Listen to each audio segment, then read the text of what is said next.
Hello student, welcome back. आज हम बात करने वाले हैं another part of the cell जिसका नाम है साइटोप्लाज्म एंड सेल ऑर्गेनेल्स। हाँ, तो इसके पहले हमने जो भी पार्ट पढ़े उसे एक समराइज करें तो कौन से पार्ट हमने पढ़ लिए हैं। तो एक तो था न्यूक्लियस। ठीक है, न्यूक्लियस क्या होता है? तो वह सेंटर में लोकेटेड होता है। ओके, और वह पूरे सेल को कंट्रोल करता है, यानी कि सेल के अंदर जो भी फंक्शन होते हैं उसे ये कंट्रोल करेगा। ओके, एंड सेल डिवीजन के वक्त इसका ही मेन फंक्शन होता है, यानी कि सेल्यूलर रिप्रोडक्शन के वक्त। ठीक है, दूसरा जो था वह क्या था? तो सेल मेम्ब्रेन। तो सेल मेम्ब्रेन क्या है? तो आउटर कवरिंग पार्ट होता है सेल का। ठीक है, और इन्हीं के थ्रू कुछ मटेरियल या फिर सब्सटेंस होता है उसे परमिशन देता है अंदर जाने के लिए या फिर बाहर एक्सटर्नल एनवायरनमेंट में रिलीज करने के लिए। ठीक है, और जो सेल उसके बाद जो देखा था वह कौन सा था? सेल वॉल था। तो सेल वॉल जो होता है वह हमें प्लांट सेल में पाया जाता है। कौन से सेल में? प्लांट सेल में पाया जाएगा, यानी कि एनिमल सेल में वह एब्सेंट होता है। ओके, और वह प्लांट सेल को एक रिजिडिटी प्रोवाइड करता है, यानी कि ये एक रिजिड कवरिंग आउटसाइड पार्ट है जो सेल मेम्ब्रेन के भी आउटर होता है, बाहर की ओर। ठीक है, और ये इसे प्रोटेक्शन भी प्रोवाइड करता है और उसे ब्रस्ट होने से, यानी कि जब भी वह स्वेलअप होता है सेल, प्लांट सेल, तो उसे ब्रस्ट होने से भी रोकता है। ठीक है, तो ये सब बात हमने नॉर्मली कर दी थी, ये पार्ट ऑफ द सेल। ठीक है, अब दूसरे जो पार्ट है वह साइटोप्लाज्म एंड सेल ऑर्गेनेल्स। तो साइटोप्लाज्म यानी कि जब भी हम सेल की स्ट्रक्चर करते हैं, ड्रॉ करते हैं, तो उसके अंदर मेन 3 पार्ट तो बताते ही है। कौन से? तो मान लो कि ये कोई सेल है, तो सेल के जो बीच में हम बताते हैं वह क्या होता है? न्यूक्लियस होता है। ठीक है, उसके सराउंडिंग जो मेम्ब्रेन है उसे हम बोलते हैं सेल मेम्ब्रेन। ठीक है, एंड जो बीच में जो जेली लाइक सब्सटेंस जो होता है उसे हम क्या बोलते हैं? साइटोप्लाज्म। ठीक है, यानी कि अभी तक आपने इतना सुनते आए कि भाई साइटोप्लाज्म एक जेली लाइक सब्सटेंस होता है। तो अब उसकी डिफाइन करनी हो तो क्या हो सकती है? तो ये जेली लाइक सब्सटेंस है वह सेल में कहाँ पर प्लेस है? तो inside the cell membrane. Most cell के बारे में बात करें, वो चाहे यूकैरियोटिक हो या फिर प्रोकैरियोटिक हो, तो उसमें जो इनसाइड द सेल के सेल मेम्ब्रेन जो होती है या फिर प्लाज्मा मेम्ब्रेन जो होती है, उसके इनसाइड वाला जो फ्लूइड कंटेंट है, उस कंटेंट या फिर उसे फ्लूइड सब्सटेंस को क्या बोला जाता है? साइटोप्लाज्म बोला जाता है। ठीक है, तो यहाँ पर उसकी डिफाइन करनी हो तो कुछ इस तरह से हो सकती है कि the fluid content inside the plasma membrane of the cell is called cytoplasm. ठीक है, और जो यूकैरियोटिक सेल में बात करें तो यूकैरियोटिक सेल किसे बोला जाता है?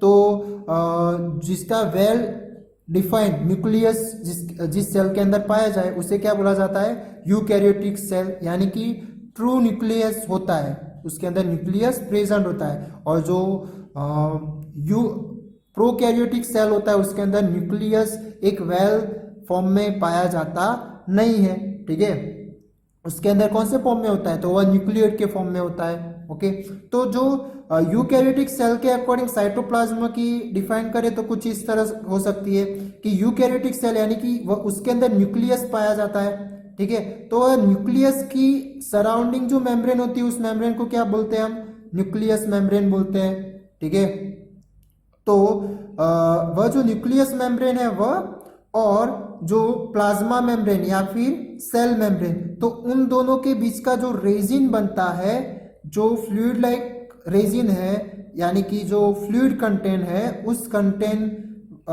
को क्या बोला जाएगा? साइटोप्लाज्म बोला जाता है। यानी कि किसके बिटवीन का फ्लूइड कंटेंट?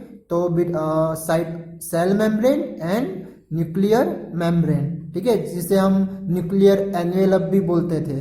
ओके, तो उसे हम साइटोप्लाज्म बोलेंगे। अब ये साइटोप्लाज्म के अंदर मैनी स्पेशलाइज्ड सेल ऑर्गेनिल्स भी पाए जाते हैं। ठीक है, तो फ्लूइड कंटेंट तो होता ही है उनके अंदर, but many specialised cell organelles होते हैं। अब ये सेल ऑर्गेनिल्स है क्या, तो वह देखते हैं। तो सेल ऑर्गेनिल्स क्या है, तो एक मेम्ब्रेन बाउंड स्ट्रक्चर जो साइटोप्लाज्म के अंदर पाया जाता है। और ये स्ट्रक्चर किसके लिए होता है, तो which perform chemical activity to support that complicated structure and function.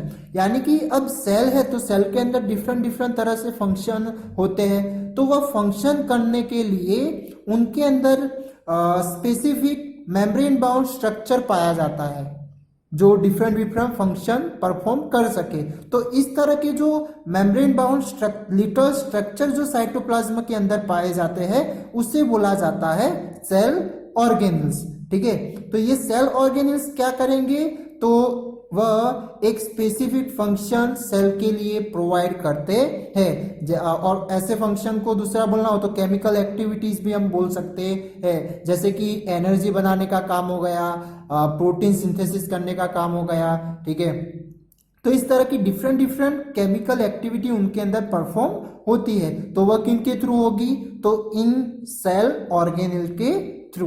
ठीक है, और इन सेल ऑर्गेनिल के बारे में हमें इस चैप्टर में बात करने वाले ये, और कुछ एग्जाम्पल उसके बोले तो कुछ इस तरह के होके, जैसे कि एंडोप्लाज्मिक रेटिकुलम, ठीक है, जिसे शॉर्ट में ERB हम बोलते हैं। तो सेकंड है गोल्गी एपार्टस, ओके।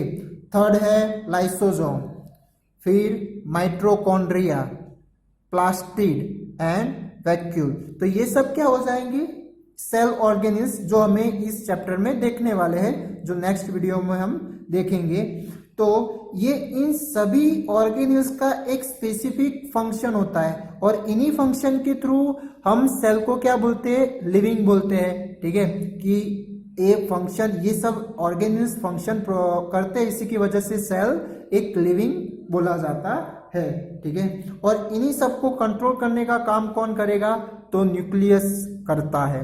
ओके, तो ये बात थी साइटोप्लाज्म के बारे में एंड सेल ऑर्गेनिल्स के बारे में। ठीक है, तो साइटोप्लाज्म एक क्या है, फ्लूइड कंटेंट है जो प्लाज्मा मेम्ब्रेन के अंदर पाया जाता है, और इनके अंदर जो लिटिल मेम्ब्रेन बाउंड स्ट्रक्चर पाया जाता है उसे बोला जाता है सेल ऑर्गेनिल्स।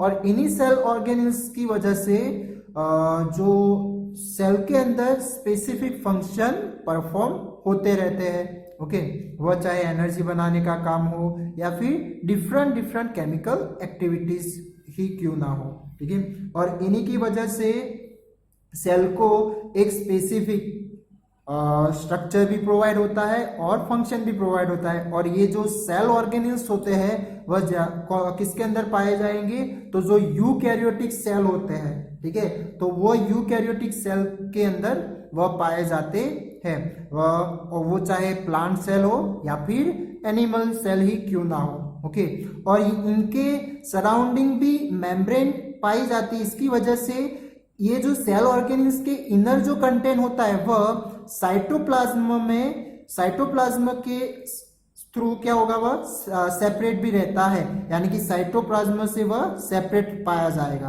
किसकी वजह से, तो उनके सराउंडिंग भी मेम्ब्रेन बाउंड होती है, तो उनके अंदर का जो कंटेंट होता है वह क्या होगा, साइटोप्लाज्म से भी स्प्रेड रहता है। ठीक है, और फिर उनकी एक स्पेसिफिक फंक्शन भी होती है। तो हमें इस जो ये मेन इंपॉर्टेंट जो सेल ऑर्गेनिल्स है उन्हीं के बारे में इस चैप्टर में बात करने वाले हैं, जो हम नेक्स्ट टॉपिक में बात करेंगे।